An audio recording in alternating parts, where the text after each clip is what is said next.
I want you to go back to the time that your husband died, and I want to understand a little about like what that was like. I don't know that I would have been involved specifically in all of those things. No, I don't think so. Uh, but I'm curious to hear like what maybe you experienced. I think mostly is what helped is I had had my own business forever, Okay. and he had his own business forever. Right, right. Though and I had my own checking account, and he had his, and though we each had. I mean, we could spend whatever we wanted, but we didn't ever have to ask each other Yeah. what we could buy Yeah. because we each had money. Because you each were. And I think probably the thing that that I know lots of women don't, lots of my friends don't, is they have zero idea what they have. They don't know. They have never paid any of the bills. They don't know if they have any investments. They've just kind of let their husbands have that happen. Mm. And so then all of a sudden, her husband dies and they don't know where to go. They don't know how to pay bills. They don't know if they have any money. They don't know because they never had to and they haven't cared. How does that work for them? It doesn't work at all. And really my main goal, I have friends who are in that position, and I keep saying, you have to find out where you are financially. Who are in that position now and their husband's still alive. Yeah, you have to find out where you are financially, because even though we knew what CDs we had, we knew we were co-signed on, even though we had our own situation, we could access anything either of us had. Okay. So I knew where we were. Yeah. You had a good feel for that. And the other thing is they have a house that's not in their name. They have, a lot of them have mortgages, and for some reason it's under their husband's name only. And they don't have a trust and they don't have a will. And that becomes really scary because all of a sudden they don't know what to do. They don't even know what they have. And it's legal nightmare to try to figure out how to get something that you're not co-signed on or that you. Does it scare them? I think they haven't even thought about it. And when you say that, do they do anything about it? Actually, one particular one as a member of my family, and she said, well, he just doesn't want me to know. So when I was with them together, I said, this is really critical. You need to make sure she knows every single thing that you have. And then he passed away and he actually was kind of angry at me. And then he passed away, and seriously, it's taken her like 6 years to even figure out if she's got any money or where it is or how to get it when she's not signed on something. And even though I really thought we were prepared, he had a couple of things that he had gone and opened a CD, and then he said, when you drive by the bank, call me and we'll go in and put your name on it.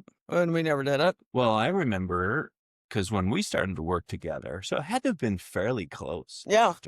Because when we started to work together, you brought in a statement that had come in the bank, or in the mail. That I didn't know that there was a CD. Like $350,000. Yeah. I think it was one of your annuities. Yeah. And you said, what the heck is this? Well, it takes a long time and getting legal help to figure that out. Yeah. So probably the thing that I would say, even if your husband hasn't passed away, that you need to know every single place everything is, every single piece of paper where the trust is and where the will is and where the deed to your house is. And you think that's unusual that women don't know that, but it's not. Well, I think it's more common than yeah. For sure. But you bring out an interesting point. Sometimes I think it's the women not interested. You mention that the husband isn't willing to let them in. Yeah. Well, I think it's both ways. I think particularly in Utah, women have just felt like my job is my house and my children and he just does everything. And that's always been really a red flag to me. But it's because, I've had business my whole life. And so I was pretty financially independent. So yeah, that's pretty scary. That's really cool. It leaves them probably for a couple of years in financial trouble because they don't know how to access anything. Mm-hmm. But things will come up. Even 3 or 4 years later, things would come up and I'd go, whoa, knew all this. Yeah. So if you really don't know, and everybody needs to do a will and a trust and do funeral planning and all of the things that we don't want to think about. Everybody needs to do that, even if they're 30 years old. So if you got a husband who's not really willing to let you in, I think they need to go. Somebody needs to talk to them together. I mean, it's a together thing. It's a marriage thing that when a woman dies and a man is left with all that, he already knows everything. mm-hmm.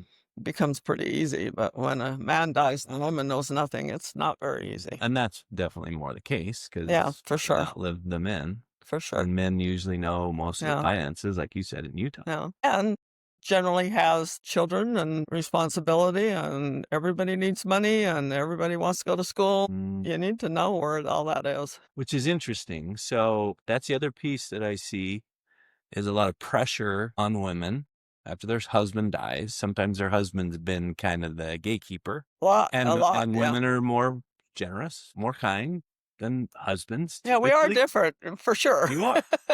So what advice do you give to those who maybe have kids who would want to have a whole bunch more after their spouse dies, and they're not used to having to be in the decision box, but now having to balance their own life with knowing their finances and having pressure perhaps from elsewhere? Could be charities, could be a whole bunch of things, right? That pressure us. Any thoughts around that? Any advice that you can give around that? So you're talking about a woman being left alone, and now all of a sudden the kids want financial help? Is that what you're saying? Yeah. Yeah, it's tough. It's really tough. Yeah. And what do you do? I think most mothers want their kids to probably have more than we had. So we either go without or we put ourselves in a precarious position. And I actually, to be honest, have loaned my kids some money before, and it's not a good idea. I think it comes back to bite you.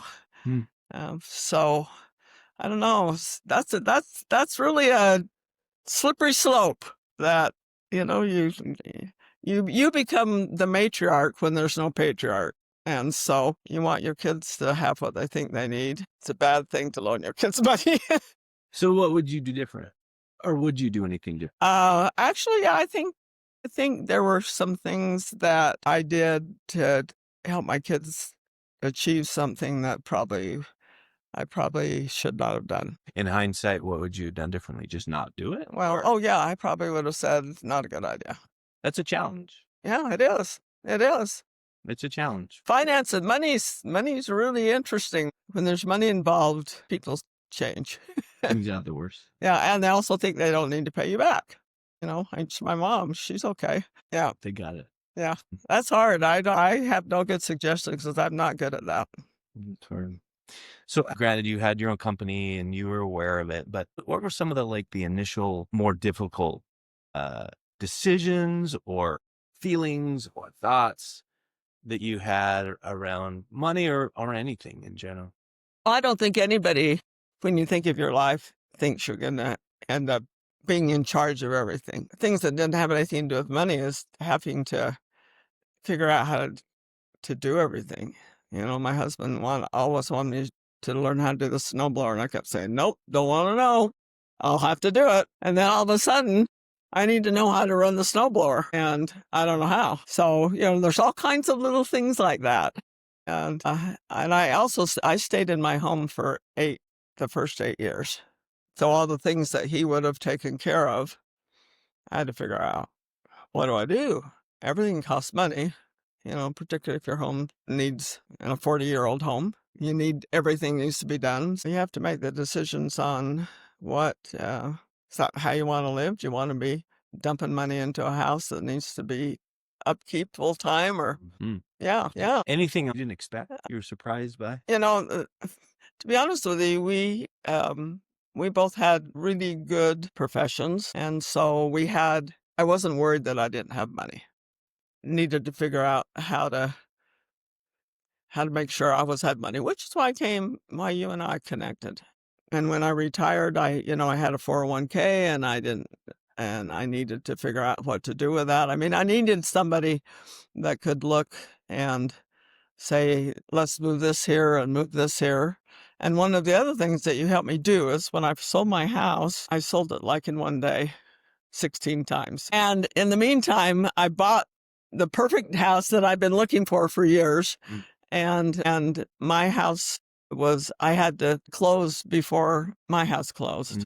So what you did that really helped me is that we took one of the annuities, I think, and took a short-term loan on it so that I could pay for my other house. And then within 2 or 3 months, it all came through and we could pay it back, which was really, really, really helpful, because otherwise I probably would have lost something, that a house that it's hard to move, for one thing. And I kept thinking, I looked at the houses for a whole year, and why would I move it where this better? And then I found something, and so it was kind of, Yeah. it's helpful to have somebody that could say, yeah, we could do it this way. Very cool. I forgot. Thanks for remembering that. So did we kind of did you really reach out or want it because of you were concerned about, did you have enough, or was it more just specific decisions and things that were coming at you that you didn't necessarily know how to handle? I think mostly it was because I had little pockets of money that needed to be invested somewhere. I like to have a lot of money in my checking account.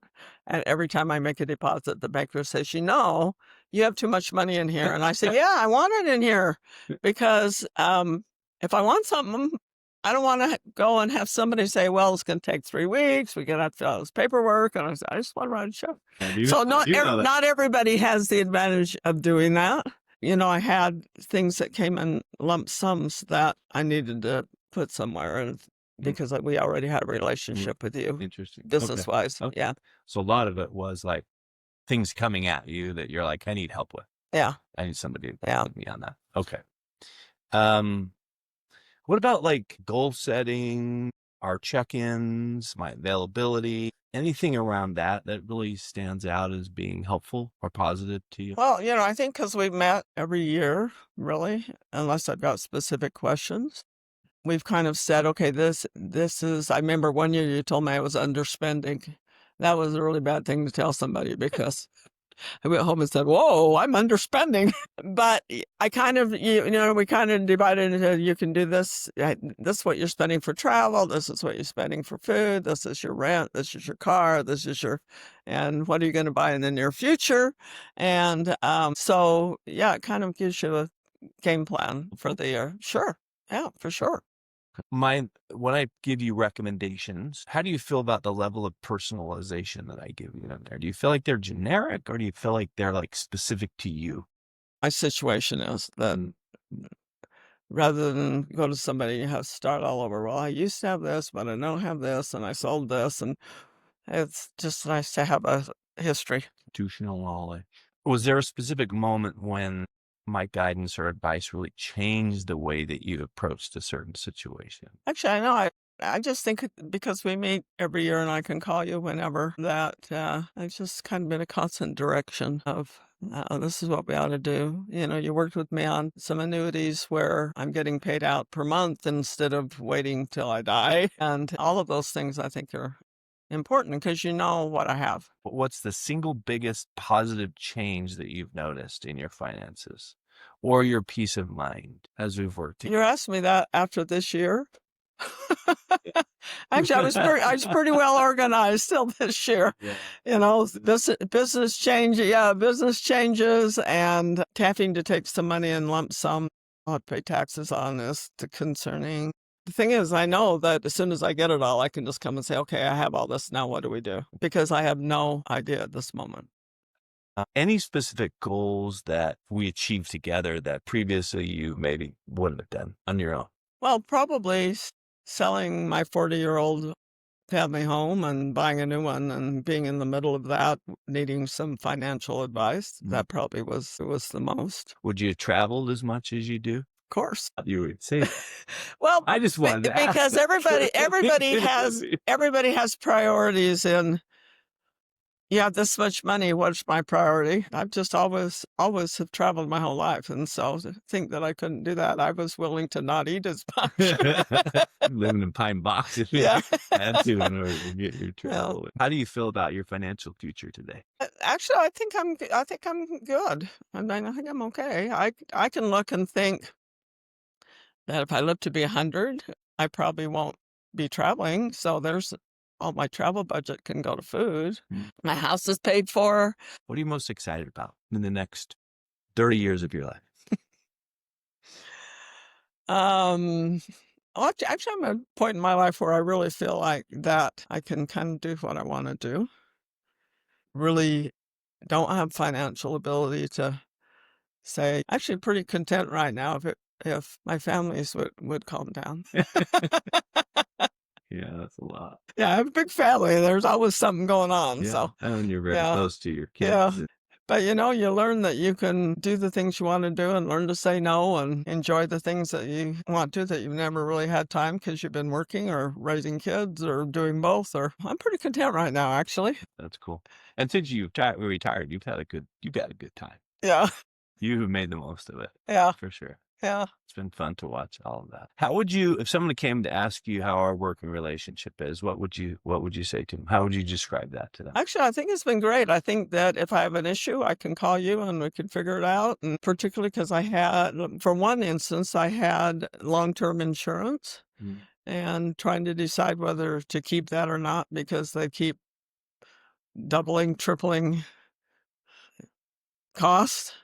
And you got them on the phone and me on the phone. We could ask whatever questions we wanted, and it's good to make a decision with somebody who understands that side of it. So, yeah, I think that it's great to have somebody who will go to bat for you and work with financial decisions you have to make What should I keep doing or stop doing to make our partnership even better? to make our relationship better. Yeah, to make the service I give you. Is there anything that you'd say, hey, you stop doing that or start doing? Actually, I'm pretty content. Yeah, if, you change brokerages or companies, and I've pretty been content to just move where you move. So. That's good. I think that's a good testament because most people would get really nervous about change. Yeah. Well, I appreciate you coming with me. I know it's challenge in our world of Oh, yeah. modification, Hey, consolidation, life is crazy. buys and sells, and all that stuff. It's an ever-changing world. But continue to work with me, trusted me enough to continue. Yeah, it's been great. It's been great. I feel pretty secure in having you help me make decisions. Thank you. This is that I think will be really helpful to people. It's kind of interesting because as I've done this, like every client has kind of come from kind of a different Yeah. perspective. Well, just because So people have probably different avenues of money for one thing, and some people have enough that they don't. I mean, I don't have enough that I feel like I can just do whatever I want to do in the work. That's fine for me. yeah, I've interviewed some clients who wish that they would have gotten involved. And Crazy. then she's like, Crazy I'm how many sucking out of a women fire hose and it's do killing me." nothing. Yeah. And that was her advice. Get involved now. Get up to date, up to speed.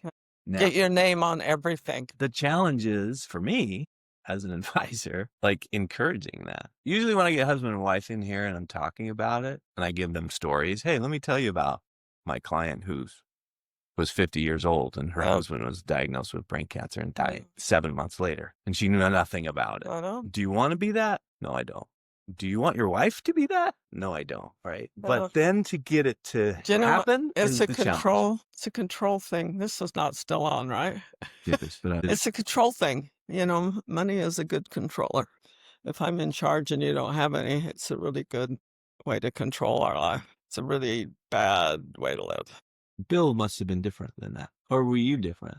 No, I think we had a different relationship. We both worked really hard and contributed to joint decisions and what we wanted to do. I also bought a house without my name on it, ever, or buy a car. I mean, we just would never have even thought of doing that. I have a granddaughter whose name is not on the loan to their house, not on the mortgage, it's not on the... But why are you that way and other women are? Well, I think because I've always been really independent. I mean, I've had my own business since I was 20 years old, and I just thought I can support myself no matter what happens. Where did you get that fortitude? I had really industrious parents who encouraged all of us to kind of be whatever. I've always worked.